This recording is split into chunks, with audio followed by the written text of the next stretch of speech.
My channel. അപ്പോൾ നമ്മൾ ഇന്ന് ചോറ്റാനിക്കര അമ്പലത്തിൽ പോവാണ്. ബ്രോക്ക് ലൈസൻസ് കിട്ടിയിട്ടുണ്ടായിരുന്നു. അപ്പോൾ ഞങ്ങൾ ഒന്നിച്ച് എങ്ങനെയും ട്രിപ്പ് പോകാമെന്ന് പ്ലാൻ ചെയ്തു. അപ്പോൾ ഫസ്റ്റായിട്ട് ലൈസൻസ് കിട്ടിയിട്ട് പോണതാണല്ലോ. അപ്പോൾ അമ്പലത്തിൽ പോകാൻ വെച്ചു. കുറച്ച് നല്ല കാര്യമൊക്കെ ആയിക്കോട്ടെ എന്ന് വെച്ചു. അപ്പം നമ്മൾ ചോറ്റാനിക്കര അമ്പലത്തിൽ പോവാണ്. കാര്യം പറഞ്ഞു കഴിഞ്ഞാൽ ഞങ്ങൾ അടിയൊക്കെ ആണെങ്കിലും എങ്ങനെയെങ്കിലും പോണ കേസ് വരുമ്പോഴും ഫുഡ് അടിക്കാൻ പോണ കേസൊക്കെ വന്നു കഴിയുമ്പോൾ ഞങ്ങൾ ഫ്രണ്ട്സാണ്. എൻ്റെ കുറേ നാളായിട്ടുള്ളൊരു ഡൗട്ടാണ്. അതായത് നമ്മളിപ്പോൾ യൂട്യൂബിൽ വീഡിയോസൊക്കെ ചെയ്ത് കഴിയുമ്പോൾ ഏതെങ്കിലും മൂവീസിലെ ഒക്കെ സോങ് ആഡ് ചെയ്യുമോ, അല്ലെങ്കിൽ ചെറിയൊരു ഇൻസ്ട്രുമെൻറ്റിൻ്റെ മ്യൂസിക് ബാക്ക്ഗ്രൗണ്ടായിട്ട് ഇടുമ്പോൾ പോലും മിക്കവാറും തന്നെ വീഡിയോസ് കോപ്പിറൈറ്റ് കിട്ടാറുണ്ട്. അതുകൊണ്ടാണ് മാക്സിമം അത് അവോയ്ഡ് ചെയ്യാൻ നോക്കണം. കോപ്പിറൈറ്റ് കിട്ടാത്തൊക്കെ ഒരുപാട് കുത്തിയിരുന്ന് സെർച്ച് ചെയ്തിട്ടാണ് ഇതിൻ്റെ ബാക്ക്ഗ്രൗണ്ട് മ്യൂസിക് സെർച്ച് ചെയ്യുന്നത്. അപ്പം എൻ്റെ എന്നൊരു ഡൗട്ട് എന്താ വെച്ചിട്ടുണ്ടെങ്കിൽ, അപ്പോൾ ഈ വലിയ വലിയ യൂട്യൂബേഴ്സ് അല്ലെങ്കിൽ സിനിമ നടിമാരും നടന്മാരും അവരൊക്കെ ഇങ്ങനെ വീഡിയോസ് ചെയ്യുമ്പോൾ അതിനൊന്നും കോപ്പിറൈറ്റ് കിട്ടാറില്ല. അതെന്തുകൊണ്ടായിരിക്കും അവർക്ക് കോപ്പിറൈറ്റ് കിട്ടാത്തതെന്ന് ഞാൻ ആലോചിക്കാറുണ്ട്. കാരണം കുറേ പേര് ഗെറ്റ് റെഡി വിത്ത് മീ വീഡിയോസൊക്കെ ചെയ്ത് കഴിയുമ്പോൾ ഓട്ടോമാറ്റിക്കലി മൂവീസിലൊക്കെ വോയിസ് എടുത്തിടും. സോ അതിനൊന്നും എന്തുകൊണ്ടായിരിക്കും കോപ്പിറൈറ്റ് കിട്ടാത്തതെന്ന് ആലോചിക്കാറുണ്ട്.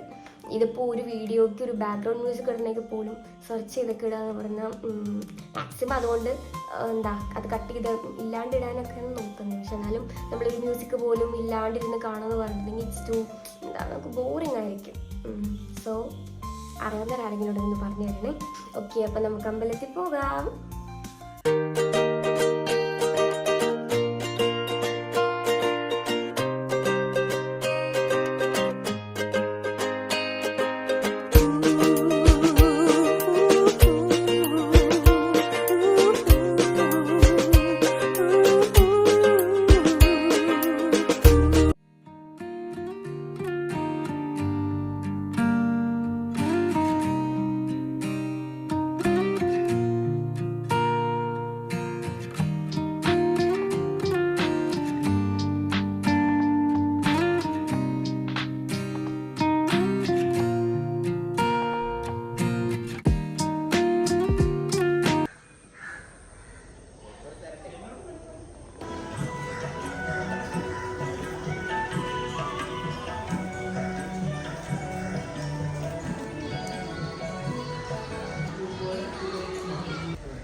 നോക്കട്ടെ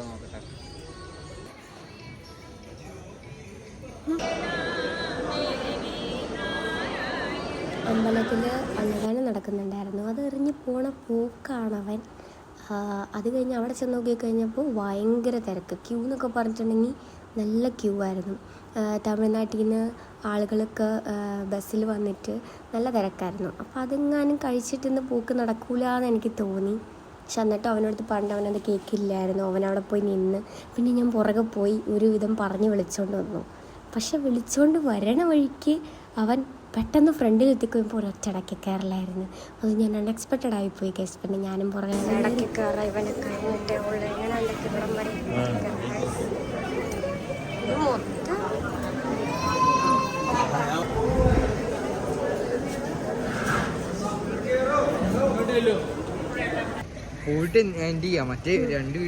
നമ്മളപ്പോൾ അമ്പലത്തിലൊക്കെ തൊഴുതു, പ്രസാദൂട്ടൊക്കെ കഴിച്ച് ഇപ്പോൾ തിരിച്ച് വീട്ടിൽ പോകണോ അതോ വേറെ പ്ലേസിൽ കറങ്ങാൻ പോകണോ എന്നുള്ള കൺഫ്യൂഷനിൽ ഇരിക്കുകയാണ്. എവിടെയോ പോകണ്ടേ? ഓക്കെ ഗൈസ്, എനിക്ക് വീട്ടിൽ പോകണമെന്നാണ്. പക്ഷെ അവന് വീട്ടിൽ പോകണ്ട എങ്ങനെയെങ്കിലും കറങ്ങാൻ പോകണമെന്നാണ്. നോക്കാം.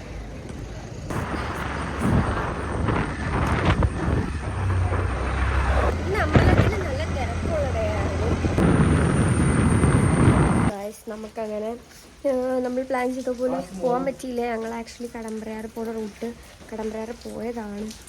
മുക്കാൽ ഭാഗം എത്തിക്കഴിഞ്ഞപ്പോൾ മഴ പെയ്തു. സോ ഈ ഡ്രസ്സിട്ട് ഇറങ്ങാനൊന്നും പറ്റത്തില്ല. എന്നിട്ട് അതുകൊണ്ട് നമ്മൾ പ്ലാൻ വിഡ്രോ ചെയ്തിട്ട് വീട്ടിൽ പോകണ വഴിക്ക് വന്ന് മൊത്തം നനഞ്ഞ് ഗൈസ്. കൂടുതലൊന്നും പറ്റാനില്ല. ഓക്കെ, അപ്പം നമ്മൾ ഇന്നത്തെ വ്ലോഗ് കൂടെ അവസാനിക്കുകയാണ്. Okay, thank you.